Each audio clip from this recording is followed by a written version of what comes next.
My job's much easier because I look back on the centuries. Right. And so you can have a little bit of objectivity. It's hard to look at my own time and have any clarity. But I sometimes wonder whether we are actually in the darkest age of the church. Wow. Ever.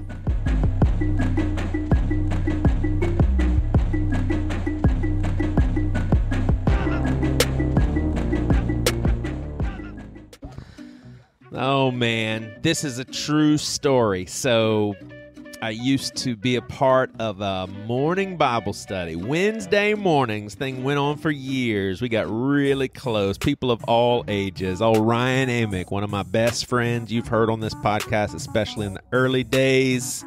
He was a part of that group. I got to know him really well there. And then you had old Bob, one of my heroes, and I'm not even playing. Like, when this dude prayed, you just felt this sincere, genuine, no fluff, get all the pretense out, I'm talking to my maker sort of vibe. And I think one of the reasons why it came across so genuine is because how he carried himself in the group. So there was one time he was telling me and the rest of the fellas that him and his wife were butting heads. He's the oldest guy in the group.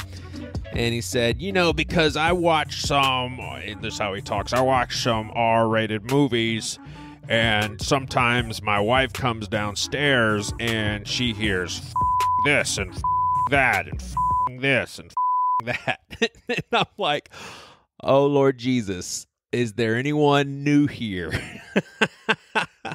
And what makes it even funnier is he kind of went off a little bit of the whole this and that, and he said, you know, and we talk about it, and she says, I don't like you watching those movies with all of that, and he goes right back in, all of that this and that and this and that. And I'm telling you, he went on and on and on with the this and that. It was crazy.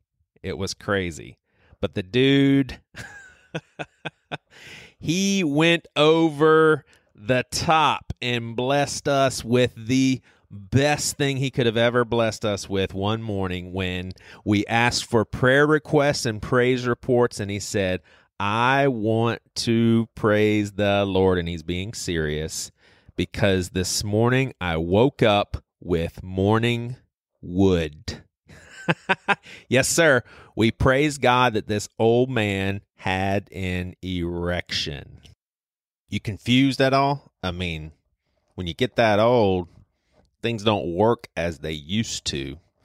And he probably didn't even do anything with it that morning, but just the little reminder, hey, it works down there once in a while. I'm telling you, man, it's kind of like it's a blessing for him. So, gosh, all of that is very, very true. So, hey, I've been thinking about something. In my seminary studies, we discussed atheists, the kind that say there's no way there can be a God. Like, our pushback is, you're basically claiming to know all there is to know about all things in the universe, huh? Like, you can't know that. And that's why it makes me feel weird when Christians are okay with being certain about their beliefs in God. Seems like we're doing the same daggum thing.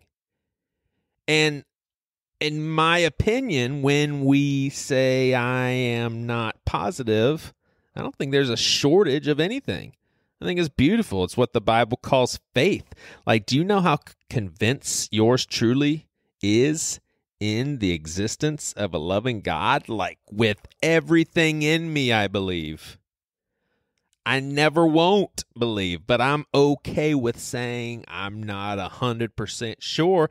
And for those of you who say, well, I know I'm 100% sure, I'd really love to hear your thoughts. I don't want to be combative. I really am genuinely interested. I love it. I love that sort of 100% sort of thing. I want to hear from you.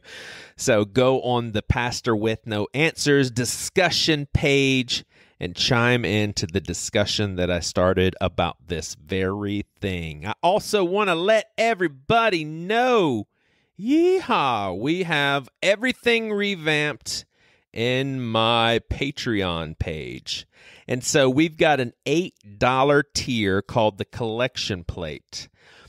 It includes a whole lot of stuff, an additional podcast feed, opportunity to give back into this world, some community opportunities, some extra exclusive stuff.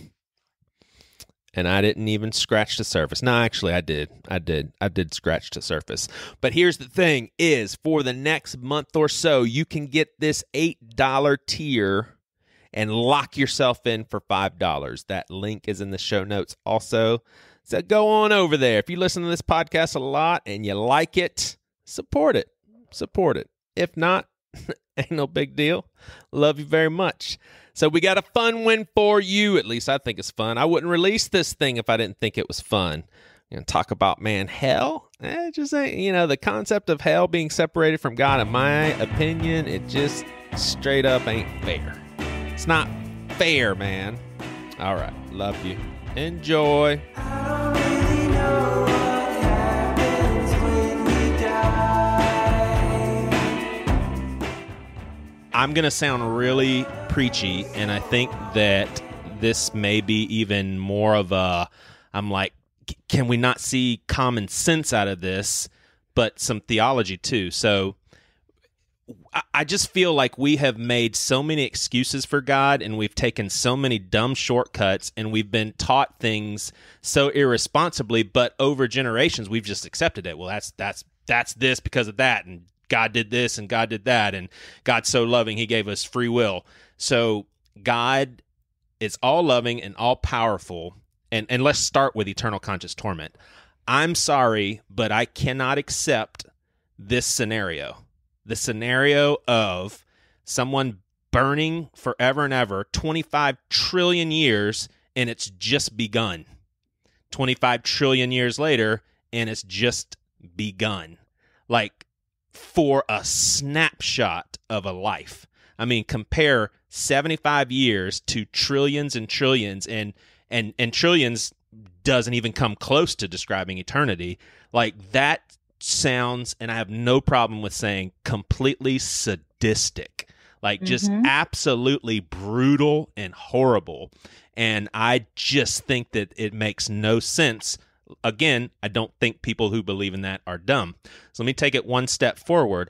I think this whole notion of people needing to accept God and accept Jesus's sacrifice and to figure this out on earth, it just doesn't make sense if the punishment is to be separated from God eternally, even if it's like annihilationism. So let's just start here. Let's start with God saying, my thoughts and my ways are higher than yours. And let's add to that some people are even brought up in different religions in different countries. Right there, it's not fair. Eternal separation from God. Like, I see it like this. I see it as if I had 3 2-year-olds in my room and I was babysitting, and I said, hey, I need you guys to stand up. Well, these babies are dumb, and 2 of them got it, and they stood up. The one that didn't stand up, I punished them. Like, I beat them mercilessly. Like, you guys would think I was very sadistic, and from what I understand of God, his ways and his thoughts are way superior than mine, even compared to me and a baby. So it's like this whole thing of we're all put in this earth, and I mean, let me take a real emotional appeal. Let's take the little girl or the little boy that was molested by a priest and had all of that stuff to work through, then later grew up, was introduced to the gospel. His life is so messed up because of the sexual abuse. Introduced to the gospel, gets in the car, is like, gosh, I just don't understand that. I want to accept it. I want to. I just don't understand it. Gets in a car wreck and is separated from God forever. Like, this stuff for me, it just doesn't make sense anymore. And I'm okay with saying I do not believe that. I just don't believe that. Like, how can that be a good God when, like, and I'll stop. This is my last thing. If God wants us all to be saved, Why doesn't God come down every single day, just overwhelm us with that feeling of grace and, oh my gosh, I feel so alive. This is what I've always wanted. Like, I feel like when we're in heaven, every day we'll experience, this is what I've always wanted. It's what I've always desired. Why wouldn't God just say, hey, I want everybody to be saved, so I'm going to make sure they know that I exist and that I love them? The fact that God doesn't do that, it's unfair. Just show us, because there's so many people that want to believe in God and they can't. And I've heard atheists say, I just want God to prove, like, if God knows what I need to believe, so God can do that anytime. And so anyway, I really do think that this notion of eternal separation from God based on what we do with this short life, taking into consideration all of our background, all of our jacked upness as a human, our finite minds, it doesn't make sense for tons of people to be punished. It just doesn't. And I know most of that probably annoyed Jack. No, the none of it annoyed me. I will say the only thing I want to push back on is who cares what we think is fair? Because with this kind of question, what I think is fair, a white guy who has had a stable family his entire life, grown up entirely in suburbs, has always had work, has never been in need. What I think is fair is really not a good standard for this kind of discussion. Mm-hmm. It's the entry point I have to talk about fairness. But one of the things is, like, look, pretty much every Christian for 1,000 years would totally disagree with that characterization. And I think that their viewpoint about what's fair matters just as much. I think it's one of the things we need to take into account.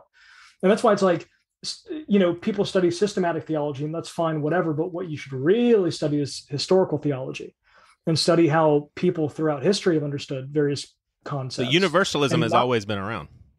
Oh, yeah. Well, the church father Origen was a universalist. I mean, he's possibly the smartest guy we've ever had. And it's really good to have all of that perspective about that sort of thing, because you need it. Because what I think is fair, who cares? But we were made in God's image. Like, we should have some sort of bearing of right and wrong. We're made in God's image. We do. And that's why fairness as a concept matters. But my particular interpretation of what is fair is not, because you and I have different interpretations of what is fair in this sense. And so I think that both of those matter. But Jack, neither one of y'all would say that I'm a good person for beating senselessly that 2-year-old for not standing up when I asked him to stand up. And yet people who believe in eternal conscious torment, that's way worse. Way worse. Well, I mean, to me, it's just common sense. It's not what's fair and what's not. Who are we to say what's fair? It's just, well, that's certainly not fair. Well, here's what I would say is that my kids have a very different concept of fairness than I do, because they're children. And what is fair to them is not always what is fair from an adult perspective, because they are at the center of their own world. And so fair is what they think the world should be like for them. And I think it's entirely possible that when we die and we meet God, our concept of fairness will meet his concept of fairness, and a similar gulf. And so I think it's balanced, because, well, here's the deal. If every person is unique and every person is made in the image of God, then every single person who has ever lived reflects a part of God that no other person does.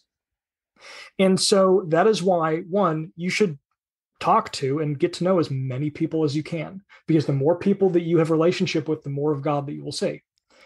But it also means realizing that I have an extremely limited understanding of who God is. And there are going to be parts of me that are absolutely right. And I think, like, the fairness thing in terms of what makes you angry, what breaks your heart, you want to pay attention to those things. But I also think it's realizing that, I'm one person.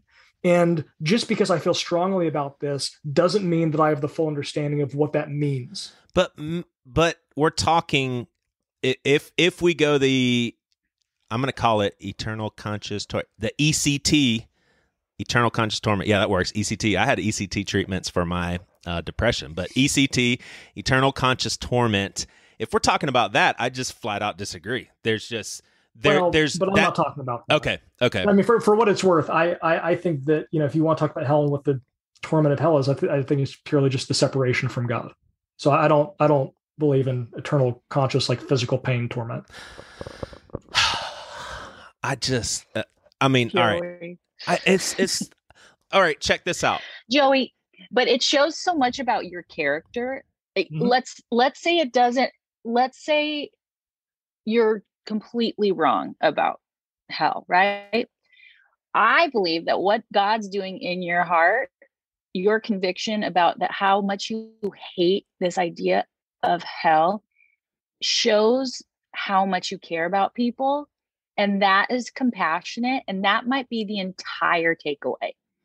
Yes, but I love that, Ellen. But how is God loving not to make things abundantly clear, who wants things to be abundantly clear? Like, we go around as Christians, in my opinion, kind of pompous, like, we yielded to God and you guys are just resisting him every day. I don't see that. Yeah. I don't see it. No, that's fair. And so let me throw this at you. This is why it just doesn't line up. So Psalms, I think 105, it says, "For the Lord is good, his mercy is everlasting, and his truth endureth to all generations." All right, so his mercy is everlasting. That just means while you're alive, and then throughout all eternity, the mercy's gone. So what's the definition of everlasting, for crying out loud? Like, that's a joke. If we think mercy everlasting means just everlasting when you're walking on this earth as a living, breathing, carnal human person, that just, I mean, come on. You call that everlasting? Point. I mean, God redeeming only when the body is alive. That's like a nanosecond of our existence. Like, what is that? I agree with you. And again, that's a big part of where, or a significant part anyway, of kind of how my thinking, kind of gradually changed.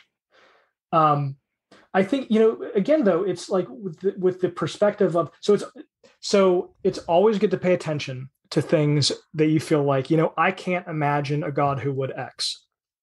On the other hand, that says nothing about God and everything about your imagination. It's like, who cares? I can imagine a lot of things. And so if I can't imagine something, it's like, well, that's a me thing. And so, but on the other hand, if there's a things like, I can't imagine a God who would X, that's something that's really important to pay attention to, because kind of like Ellen said, I think that's something that is such a core part of who you are and such a core part of the way that you were designed to see God, that like you never want to ignore that sort of thing. And it's always good to pay attention to. But again, like, it doesn't mean that the reflexive way that you interact with it is true or even the best way. And for me, again, like, it's really about perspective. So like when our oldest was born, like, the first thing you do when you take him home from the hospital is you take him to the pediatrician a few days later to go get their first vaccinations, right? And I'm in there and just thinking, and I'm trying not to laugh because it would have really, obviously, like, my wife would have killed me. But there's a part of it that was very funny to me, in the sense of, this little person has known me for 48 hours.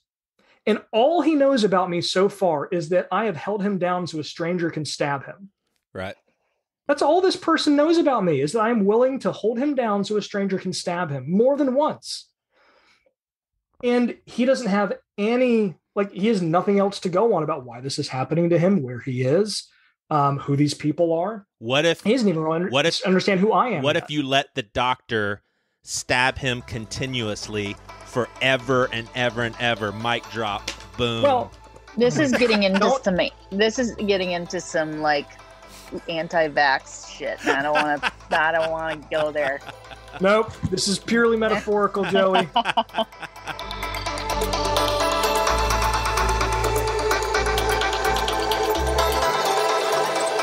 You like this music in the background? You like this music in the background? I do too. It's from Andrew Holder. buddy of mine who has helped produce some of these episodes once in a episodes. Did I just say episodes? I did just say episodes. I'm gonna just keep saying episodes. I'm never gonna say episodes again. So he has helped produce some of these episodes once in a blue moon. And I appreciate you sending your music for me to check it out, man. Hey, I'll just open the door. Anybody else want to send me your music? I may play it on this thing if it's good, like Andrew Holder's is. I got a link to his SoundCloud if you want to check out this whole song and some of his other stuff too. Hey, I also want to open the door for anyone who says, I have people reaching out to me saying, man, I really, really am behind what you're doing, the discussions that you're having. I think that it's really good. It's good for my soul. It's good for other people. Thank you, thank you, thank you. And then every now and then I hear, how can I support this even more?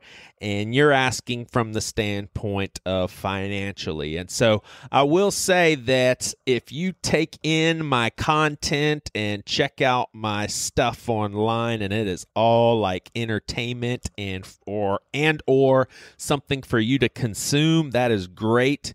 It's intended to be that for many people.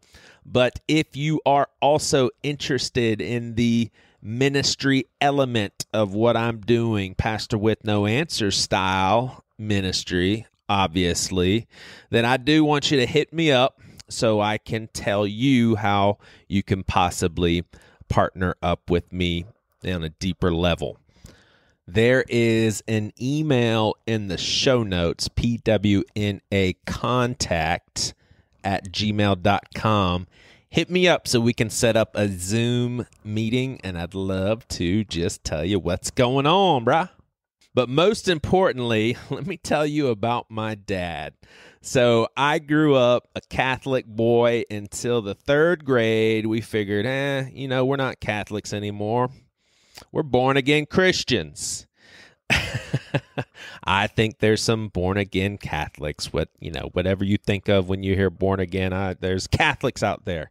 So anyway, for us as a family, and hell, I was in the 3rd grade, so I wasn't making decisions. My dad was just like, you know what, we gotta get. I grew up a Catholic. I know my family's gonna be super upset, but we're getting out of this thing. Honestly, it was because the straw that broke the camel's back, shall I say, is there was a guest priest who basically said only Catholics go to heaven. And that, on top of some other things over the course of a couple of years, it's like my dad came home. He said, that's it. Ain't no masses for our asses anymore. And so we took the next year or so to find what other churches are out there for us to be a part of as a family.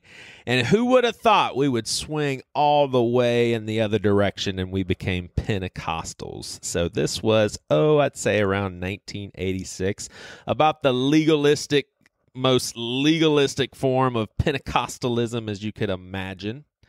Unbelievably burdensome, scary at times. And here's the thing. As always, you can't put it all in one tidy little piece of shit box of horrid.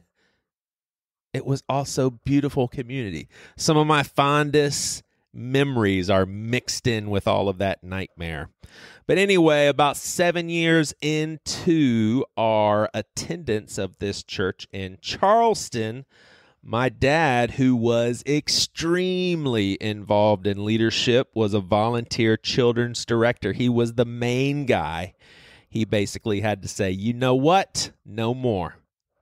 And here's why. The pastor said all kinds of stuff that was just completely outlandish, such as you can't go to heaven unless you stand before God with someone standing by your side who's in heaven because of you.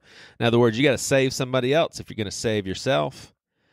And the main thing, honestly, that was troublesome to my dad is he had to sit there on Sunday mornings listening to this pastor talk about how bad the music is that, me and Jared happened to listen to and everybody knew it.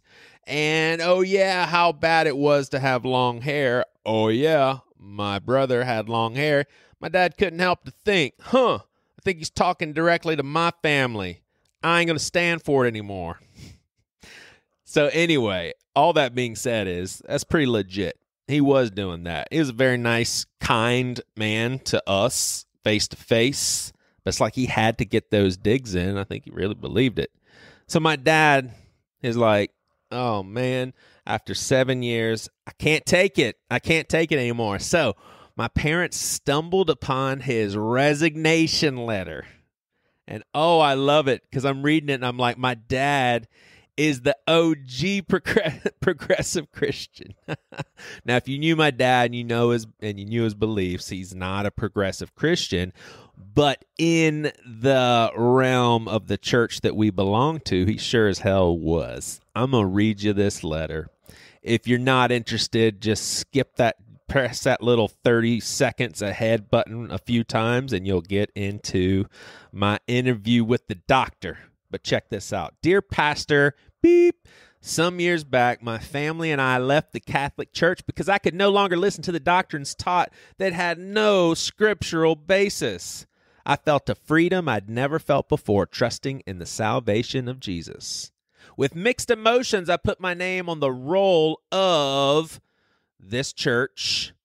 I didn't want to be labeled anything but a Christian. Yeah, Dad. Check it out. I don't want to be labeled. I'm just a Christian, man. See, progressive. I didn't want to be under the burden of one denomination's idiosyncrasies or false doctrines. Oh, snap. On the other hand, nothing in the bylaws, etc., of this church was against the truth. I love this church, everyone included, and have tried not to let some things bother me. Convincing myself that no denomination can be perfect, many of the problems for me are minor. But over the years and increasing in fervor, they seem relentless, man. I inserted the man. Agreeing with these things for me is impossible. My only choice is to quietly, discreetly leave. The teachings that long hair equals rebellion, that a baseball cap equals rebellion when worn backwards, odd clothes that don't fit a set of standards but otherwise are decent and acceptable in the eyes of God are preached against. Where is this doctrine found? Jesus said John the Baptist was the greatest of men, yet he lived in the wilderness, ate grasshoppers and wild honey, and wore camel's hair. What kind of message must the youth, children, and adults be getting? What is wrong with shirts without collars? Why can men wear jeans but women can't? Why are shorts permitted in the gym at sporting events but at a church picnic where games are played they're not? The hell, bruh? I inserted the what the hell, bruh. The teaching that Christian rock and roll, heavy metal bands and similar are wrong for the reason of the beat, regardless of the message, regardless of how many souls are saved, regardless of how many suicides, drug overdoses are averted to the salvation of Jesus. I feel a sadness. An innocent child in the playpen bobs up and down at the sound of the beat of music. There are people in this world that won't be saved listening to a preacher in a three-piece suit, but will eagerly listen to someone that dresses like him and sings and preaches the gospel of Jesus in a style that appeals to him. They may be forever lost if they have to walk into a church to be saved. These souls must not be cast away because they aren't getting saved like we think they should be saved. The Pharisees did a good job at that. The preaching that kids saved at a concert such as Carmen. Google Carmen, folks, if you don't know what I'm talking about. So let me start all over on that sentence. The preaching that kids saved at a concert such as Carmen are saved to what? He used to say that. Our pastor said, saved at a Carmen concert, saved to what? Implying that they are not born again into eternal life with their Savior, but something else. Can at best be considered presumptuous, and at worst, keeping others from the kingdom of God. I shudder at the thought. I cry at the thought that a door was shut to lost souls. A man simply cannot be judged by what he wears or how big his church or ministry is, as evidenced of late. A man can only be judged what's in his heart and by the fruit he bears. If the fruit is good, so is the tree. A man shall not be judged by a set of standards that a man has raised up. I have listened to the sermons preached to me and my sons. For who else but my son Jared has long hair? What parent but myself allows his sons to listen to Christian heavy metal? And I have only defended it because I have read the lyrics with my own eyes. I have heard the lyrics and the music with my own ears. Many of these songs have stirred my heart to the point that I wept. MF. He didn't say MF. We have seen lives change through ministries that are scoffed at. Sure, I prefer to listen to other styles of music, but I'm not blind and indifferent to those that others prefer. By your standards, I am the worst possible parent in the church, but I know otherwise. I've often wondered how you would praise them to me, but rail at them from the pulpit. You can't possibly want me teaching when I don't handle my children by your standards. What else am I to think? But it doesn't matter now. I'm torn in my heart. I think that you believe strongly in what you preach and in the rules that you make and in the standards that you set. I've rationalized away every notion that something just isn't right because of my love for our entire church family, especially the children here. It breaks my heart to know that I'll soon not teach them anymore, but it lifts my spirit to know that I was there for them for a time. I pray that God will see fit for me to minister again in some way to God's children. My last day will be Sunday, October the 3rd. I will ask so-and-so to take over, etc., etc. Although I don't agree with you, Pastor, I love you and everyone here, and I will miss you. Two things that really stand out here. First of all, my dad still loved. My dad wasn't condemning. It was more of a self-reflection. But check this out.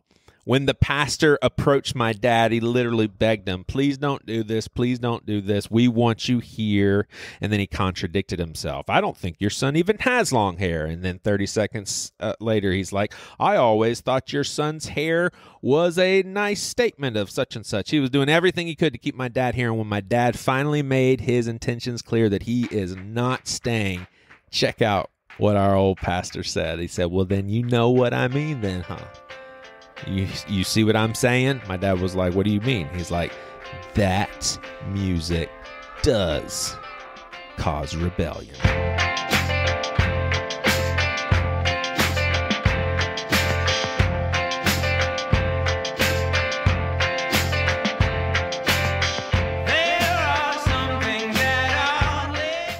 Okie doke, Dr. John Dickson. I'm just discovering you, and you're talking about all the stuff I want to talk about. So welcome to the show. I appreciate you being here. Nice. So I've been to Australia once, and it seems like you guys see kangaroos as we see squirrels. Like they're nothing special. They're pests. Am I right? Yeah. I mean, out in the country, they are pests, and so you got to shoot them. Oh, gosh. Yeah. But, you know, if you see one sort of around Sydney, indeed, my wife and I just went for a walk the other day, not far from our house, and we stumbled across a beautiful, not a kangaroo, but have you seen a wallaby? A wallaby is basically, you'd think it was a kangaroo. Okay, right. It looks like a kangaroo, but it's just slightly different species. Just, you know, moseying along. They're not on our main streets. Okay, right, so gotcha. I just want to disabuse you of that notion. But if you go out into sort of parkland, they're there, and they're pretty. Yeah, that's great. cool. That's cool. So you've published 20 books. You used to be a professional singer-songwriter, and then I noticed that you host Australia's #1 religion podcast called Undeceptions. Now, is that bigger than like Hillsong's sermon podcast? That was the only thing that I thought of. I was like, sure. Well, if you can trust Apple's charts, we're #1. So that's cool, man. You know, that's cool. I'm definitely going to check it out, man. I was looking at some of your subject matter and definitely excited about this conversation. So this is like I used to be a part of a podcast called Bad Christian, and we started that show, all of us kind of being pro-church, but no problem with being whistleblowers, being very candid and open about its flaws and ugliness. And I think over the years, I kind of went a separate way, whereas I still, and I don't want to speak for those guys, but I still feel like I love the church. I'm a part of church. I'm actually even a pastor, where it seems like those guys veered into a direction of it's just all bad. And one question that we used to ask a lot was, when you take, let's just take a mega church, for instance. When you take a mega church, is it a net positive? Like when you take everything into consideration, like, you know, it kind of weirds me out that we teach people consumerism. It kind of weirds me out the money that we spend on certain things. And then when a hurricane hits Louisiana, we're able to send way more money than any little small house church can, you know? So it's a question that we talk about all the time. So let me just read something real quick. I think it's a quote from you. If it's not, let me know. But it says, where there is plenty of evidence for darkness and sin in the church, I cannot shake the conviction that even in the darkest of moments of Christian history, the flame that Christ himself lit has had a habit of exposing the darkness from within and reigniting itself throughout the church. So I think I agree with that. Yeah. I don't even know where to start, but let's just look. One question that I thought about is, were there Christians being like, WTF during the Crusades? Like, were there Christians like, I don't know what these people are doing. I don't know what these people are thinking. What is going on out there? Why are they going around killing? But I'll let you take that dumbass question and start anywhere, because you're a historian, and so you probably know a perfect place to start. Look, my feeling is that in every era of Christianity, in every century, you'll find examples of bullies and saints. And sometimes, and this is the weirdest part, the bullies are also saints. Now, I use both those terms as colloquial, but I'll give you the first dramatic example is Ambrose of Milan. He was a Roman senator in the late 4th century. And governor, in fact. So he was like as big shoes Roman as you can imagine. Yeah. But then he becomes a Christian, and he is parachuted in to be the bishop of Milan. Okay, so here is the first time a Roman senator becomes a bishop. Yeah. And he acts as a bishop like a Roman senator. Yeah. He bosses people around. He terrifies heretics. He tells the emperor what to do. He approves the burning down of synagogues. He is a bully. And if you had asked, let's say, middle-class pagans in Milan, what do you think of Ambrose? They would have said, oh, that guy's a bully. He's always pushing his Christianity in our face. He doesn't give us any space. Those churches are overflowing. I hate it. However, if you had asked a poor family on the outskirts of Milan, what do you think of Ambrose? They would have said, he is our champion. He is the only one who defends the poor. He has established hospitals and charities. He looks after our interests. And what's more, he has brought us the news of Jesus Christ. Gosh. So here in one example is the paradox of church history, where even someone we might think of as a bully, because he sort of was actually doing incredible good in Milan and was beloved by average Milanese. So I don't know if this is a weird question or not, but could he have done the good without the bullying? Or did they kind of go hand in hand? Yes, he could have. He could have. He should have. I'm trying to advocate for this guy. So, he could have, should have.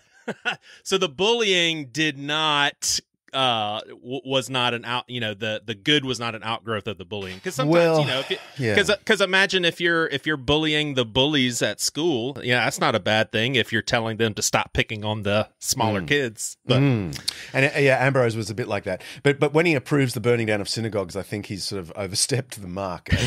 You think? Yeah, I think. And then when the emperor told him, churches have to pay for the rebuilding of that synagogue, he said, "Go jump." And Right. literally just refused to pay. Right. So now he could have been a more humble man, but the thing is, he was a great orator. He had sort of Roman gloria. He had power, and he used it for good, and he also used it for evil. Okay, so could he have done as much good without that much power? I don't think so. But could he have, with that power, not done the evil? You bet. Yeah. In fact, if we at the same time we go right. Okay, let's go right over to the east to Cappadocia. At exactly the same time as Ambrose, you have another bishop who was wealthy, who was an elite, who was a off-the-dial intellect, called Basil the Great. He used his power and intellect and resources and persuasional ability to build the first hospital in world history. Gosh. And it was a giant success. It was a massive medical facility that used the best of Greek medicine with a Christian ethic that made it available to everyone. There was a center for infants who had been abandoned, which was a very common practice in the ancient world. There was a center for the elderly. There was a center for lepers. There was a center for the generally sick, and they got doctors and nurses support. Yeah. It was such a rip-roaring success that people started to build hospitals, the Christians started to build hospitals all around that region. And by the 390s, they're starting to build them in Rome. By the 400s and 500s, they're building them throughout Gaul, or what we call France, as the church spread. And the notion of a public hospital was born entirely because of Basil the Great, who did not bully people, who had all of the gravitas of Ambrose, but a humility. So that's on the church's resume. Hospitals. Oh my goodness! Yeah. There you go. So of course there were hospitals for Roman soldiers, Right. But if you were a poor person in Rome and knocked on the door of the soldiers' hospital and said, "Oh, can I? I've got a sore knee. Can you help me out?" They'd go, Yeah. "What?" Yeah. So medical facilities for all became an obligation. In fact, we know from about the 6th century, bishops of the church, that is, church leaders who looked after regions, were obliged by canon law, by church law, to build a hospital in their diocese. And this is why by the Middle Ages you have literally thousands of free hospitals available for all. Certainly by the time we get into the period of the Crusades, so 1096, people are reading the Old Testament as justification, or they're using the Old Testament wars, the holy wars of the Old Testament, as justification. But the interesting thing is Christians up to that point hadn't been reading the Old Testament that way. No. So it is a novelty that takes place around that period. As for the question of whether we dismiss these people entirely, I for me, the value of studying history, one of the values of studying history, is you learn to be a little more sympathetic to people of the past, because you look at you look at what the Crusaders did or whatever, or the Inquisitions, and your first instinct might be to say, "Oh, they can't have been Christians. How horrible! Why couldn't they see their blind spot, which I can see so clearly?" And actually, when you look at that enough times through history, you begin actually to instinctively think, "Man, I wonder what my blind spot is. I wonder what 300 years from now, Christians looking back on me might say. Why couldn't he see his blind spot? Why couldn't the church in America or Australia in the 21st century see how sinful it was?" And I'd be speculating to sort of name sins that they might see because they're blind spots. I can't see them. Right. So that's a general principle that I apply. I am more sympathetic, even though I don't condone or excuse the failures of past Christians. I see myself in them, is what I'm saying. I look at them as made of the same frail stuff. I see myself as made of the same frail stuff as them. But I must say, to get back to your original question about the Old Testament, it does seem to me that the solution to all Christian bad behavior in every century, wherever the church goes astray, when they come back to the truth, it is nearly always when someone says, we don't look like what Jesus taught us in the Gospels. And so the four Gospels, Matthew, Mark, Luke, and John, were the lens through which to see everything, including the Old Testament. And when Christians took their eye off the Gospels and started to look at culture first and then interpret whatever bits of the Bible they wanted in terms of their own culture, that's when they go astray. And we need reformers who say, no, let's go back to the Gospels, to the Jesus of the Gospels, whose whole narrative is about giving himself for the world, whose teaching was about the love of enemy. That's when reform takes place. And that reform took place in the 4th century, the 5th century, the 6th century, the 7th century, the 8th century, and so on. Right. That is the interpretative key. Yeah. Like, I love that you, and that's an issue that I have with myself, what you just said, that you see yourself in them. And every time, so I would imagine you could, if you don't know already, you could probably infer that there's a lot of Christians in America that we want to say, okay, wait a second. We don't look at Donald Trump as our savior. We don't think he's like a really great example of Christianity, whereas a lot of the religious right, they think that he is. And whenever I feel this sense of, I don't want to be like seen as those people, like, don't count me in with these people. That's not who I am. I'm like, how do I do that and also not be full of ego and pride? Because there's obviously stuff that I'm dealing with also. And I was doing some research because I've always heard about this, but one of the most revered people, I would say, and historical figures in America today, especially with all the racial tensions, is Reverend Martin Luther King. And I had always heard about this, but I was like, let me just see. And in 2019, the Times actually wrote an article where Martin Luther King was traveling from city to city, preaching love for your enemies and educating everyone on just the atrocity of inequality and all of that. It is said that he had probably been with 40 different women. So here you have a guy that absolutely walks on water in America. We love that guy. And you think about his family and you think about his commitment to his wife, and you're like, well, dang, that really sucks. It's kind of like takes the wind out of your sails. No, that's the guy that we're all wanting to model after. That's the guy who we're listening to. That's the guy who we are reading beautiful quotes of, and even him. And so I think that's why I sleep okay at night, because I really do think we all have the capacity for real good. We all have the capacity of real bad. And you know what? Some of us, we probably get tangled up more in the bad in our life. Some of us may get tangled up more in the good in our life.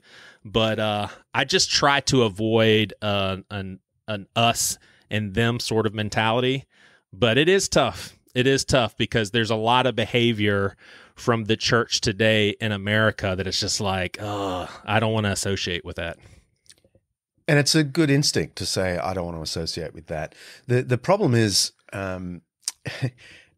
I find, certainly here in Australia, Christians who are, less on that right wing that you speak about, tend to try and win points with the world by criticizing the right. And so they're not actually criticizing the conservative, fundamentalist, religious right in a faithful, friendly, fraternal way. They're doing it to get points. I'm not with them. They're jerks. Right. Like me, please, like me. I see that a lot. And I think that is terrible. Whereas when that kind of friendly criticism is made from a genuine sense that, I'm no better than you and I got my own hang-ups, but don't you think we should rethink this way of thinking, right? When it's that mode of engagement with those we disagree with, it is more healthy and I think more persuasive, because of course what happens when you bash the right in that way, they get angrier and bash you, which only inspires you to get angrier and move a little to the left and bash them. And what do you know? We end up with the kind of tribal mentality in the church that we are seeing already. And there has to be a better way. There has to be a way to maintain our convictions about things and don't compromise any of the convictions, but to hold them with a generosity of spirit that gives space to others and sees in others' foibles our own foibles and failings. Perhaps not those specific foibles and failings, but other foibles and failings. I sometimes think that the church either is great at flexing the muscle of conviction, moral conviction, theological conviction, or it's great at flexing the muscle of compassion. Come as you are, we love you, aren't we? Sweeties. But Jesus was good at doing both at the same time. Jesus could flex the muscle of conviction and compassion. He thundered in public about judgment, about sin. There's no avoiding that. The historical Jesus preached judgment and morality and conviction. But he then invited himself to the sinners' homes. He fronted up to those who were first in line for judgment and offered them friendship and table fellowship. And that ability to hold conviction and compassion at the same time has been lost in some parts of the church that are either all compassion and no conviction, or all conviction and no compassion. Now, I'm perhaps exaggerating for the sake of clarity, but there is something in it. Right. Yeah. When you were talking about that, I was just like, you know what? I had an image of, it was a vision, brother. I'm just kidding. But I had this image of everybody lined up with the adulteress thrown at the feet of Jesus. And they were just like, okay, the only option we have with what that guy just said is to drop our stones and walk away because we have no defense. And I just was like, golly, what if we just, but the, the problem is we all think the other person's sin is greater than ours. Like you right-wing conservatives, you guys are the asshole hypocrites that they're just the worst. And my stuff isn't as bad as you. And that's just how we kind of walk through life. I'm curious. I read this on Wikipedia, and so everybody knows that's not the most dependable. And you're the historian. Is it true that, because we all know that I guarantee you tons of pastors in the 1800s had slaves. Some of them were probably good slave owners, some bad slave owners, but they were slave owners. Bottom line, that's not a good thing. Is it true that a radical group of Christians that were kind of outside of the institutionalized aspect of it had great contributions in abolishing slavery? Is that true? It is certainly true that in the British context, which abolished slavery, decades before America did. The whole anti-slavery movement was led by not just fringe Christians, but by full-on evangelicals. William Wilberforce being the most famous, and that movement that saw everyone as made in the image of God and therefore you can't actually own anyone else did come to America, and particularly in the North was believed by mainstream Presbyterians, who aren't always known for their warm, fuzzy feelings. The Presbyterians, nonetheless, were key in this, as were lots of others. And someone like Frederick Douglass, the former slave who became the great abolitionist. Yeah.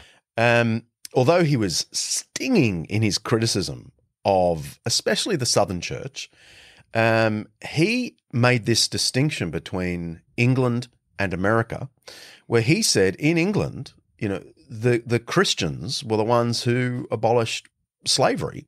And yet here in America, you've got all these Christians who are trying to defend slavery.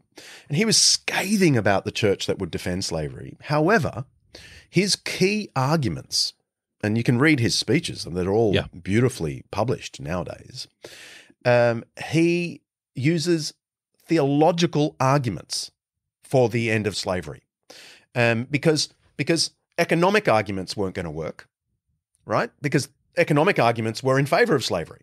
Yeah. Scientific arguments weren't going to work because plenty of scientists had used science to speak about an inferior race. Right. But the only arguments that couldn't really be faulted was the idea that everyone's made in the image of God. Wow, that was it, huh? That was it. And so you find this expression and this thesis running through Frederick Douglass's speeches, that we all have one Father, God. We are all his children, made in his image, and that means the end of slavery. And so he would say, people are quibbling about this verse or that verse, in the scripture. Oh, weren't the Hebrews allowed to have slaves for a period, et cetera, et cetera? Didn't Paul say slaves submit to masters? And he said, sure, you can go on and quibble about all those individual texts, but the golden thread of scripture from beginning to end about humanity, the first thing we hear about humanity is that they are made in the image of God. Yeah. And that guarantees human dignity. So I suspect, and you may know historically, but I would suspect that the Christians who grappled with everyone being made in the image of God and then took the accurate posture of, hey, that includes these people from Africa that we brought over here. They are made in the image of God.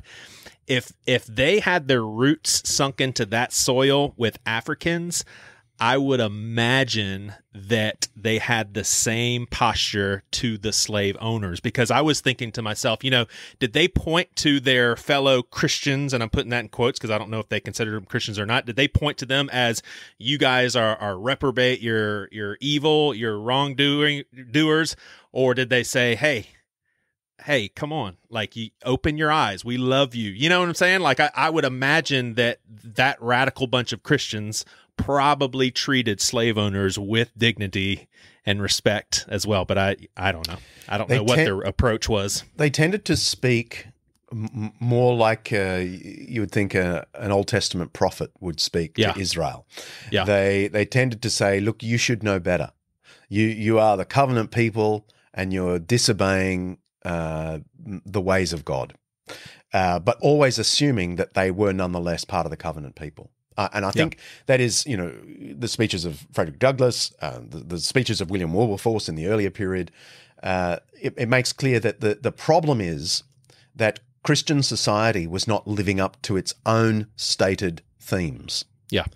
And calling Christians back to those themes, and insisting that we not give weight to the economic arguments, the political arguments, the scientific arguments, which were all in favor of slavery, but we give precedence to the theological argument, that in the end is what won the day. Yeah. Yeah. Reading about the book, the word institution is even used, and it just sparked a question in my head. Did Jesus even intend for this to be an institution? We say a lot of times when we're evangelizing to people or spreading the gospel, hey, it's a relationship, it's not a religion. But bottom line, it's the religion of Christianity. Like, are we way off where Jesus, like, if Jesus were to come right now and see all these churches and how we function and what we're doing, would he be like, man, I did not intend for you guys to make this huge institution? I meant for this to be a movement, or is that semantics? Well, any movement that achieves its goal and settles into, just serving the public according to its goals is going to become an institution. So, a movement, the word movement tends to refer to ideas that are still growing into fulfillment. Yeah. But what happens when it's fulfilled? You've got to settle down, So if someone comes to a new area and preaches the gospel, okay, you could call that a movement. They stay there for 18 months. Just thinking of, say, Paul in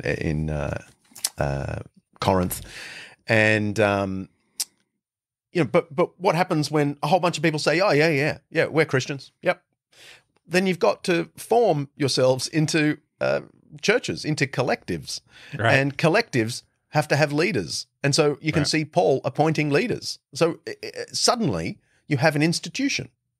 Now, I mean, it's a fair criticism to say, well, institutions can become bullies, they can become rough, they can become ways of stopping innovation and flexibility and so on. Yeah, all of that's true, but it doesn't have to be. It doesn't have to be.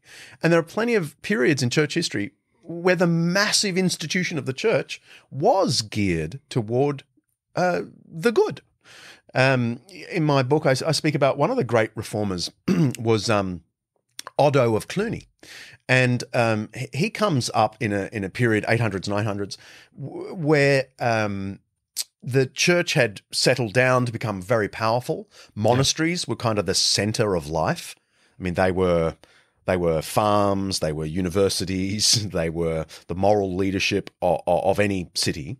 And so they had become really very powerful, great big landowners and wealthy and intellectual snobs. Now, that's all true. And you could look at that period and go, that's what Christians do. How terrible. Right. And then Otto is reading his Gospels and has this sort of awakening where he himself, as a monastery leader, says, hang on, we're hardly Christians.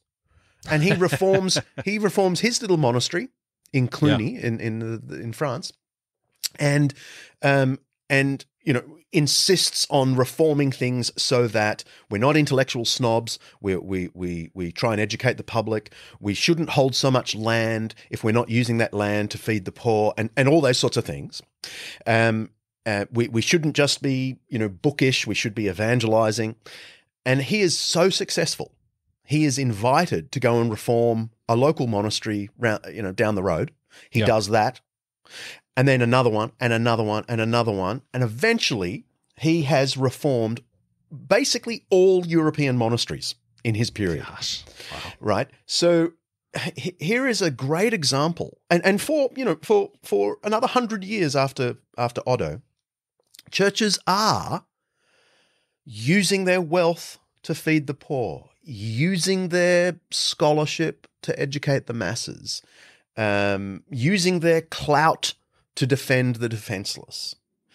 So my point is, institutions can go astray, yes, but it only takes a reformer to say, hey, we need to look more like Jesus Christ for the whole institution to be turned around to become an instrument of enormous good. Yeah, that's awesome.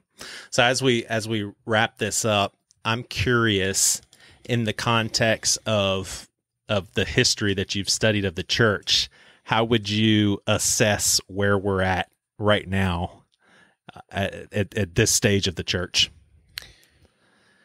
I sometimes feel like... Would you see it in the same thing, like lots of bad, lots of good? I mean, are we repeating history, same sort of thing, just in a 2021 form? Of course, it's much easier. My job's much easier because I look back on the centuries. Right. And so you can have a little bit of objectivity. It's hard to look at my own time and have any clarity. But I sometimes wonder whether we are actually in the darkest age of the church ever. And I say that because people look back on the Crusades or the Inquisitions and we say, oh, that's the Dark Ages. I mean, that's rubbish, but that's what we do. But I would have thought that two things make Western Christianity as dark, if not darker, than any other period of church history. One is the child sexual abuse scandals and the abuse of women. I think these are catastrophes. They are not just Catholic catastrophes, which is the easy Protestant thing to say. Oh, right. Those Catholics with their child abuse and Crusades. That's not true. The data is in, and Protestants have a serious problem with this as well, and covering up child sexual abuse. Shit. And the other thing is materialism. I think every other previous era of church history, good era of church history, would look at us and wonder whether we are reading our Gospels. Because we think nothing of spending $20 to buy a bottle of wine. Right. And yet, it's much harder for me to spend $20 on World Vision. Right. So there's something in my heart that is captured by the world. And I do wonder whether the materialism of contemporary Protestantism in America and Australia puts us in the frame of being a Dark Ages. But of course, it's too early to tell. That's unreal, Dr. John. Good Lord, that's a crazy thought to think. Because we always want to point to the Crusades, point to slavery, and wow, oh my gosh, that's something. Well, so tell our listeners as we wrap up what is your hope when someone reads Bullies and Saints? Like, what are you hoping people get out of it? I think it's kind of obvious, but I would love to hear you articulate it. A key metaphor I use throughout the book is that Jesus wrote the most beautiful tune ever. And sometimes Christians have sung it beautifully, in tune, and other times Christians have been completely out of tune. But you can't blame the tune. The tune is still beautiful. We don't listen to a terrible performance of a tune and say, "Oh, that tune is terrible." No, you gotta listen to the original. You got to go back to the beautiful tune. And so, for the believer reading my book, I would love them to think, that tune of Jesus, who loved enemies, who gave his life for enemies. That's the beautiful tune I want to sing. I want to be in tune with that in everything I do. For the skeptic who reads my book, and I did read it with skeptics in mind, write it with skeptics in mind, I want them to, have an honest account of church history that doesn't hide the terrible things, but through it all, this beautiful tune keeps coming back, captivating people, and when it does, it transforms our world for good. That's awesome. Well, thank you so much for your time. It was definitely a pleasure. Absolutely. Thanks, mate. God bless.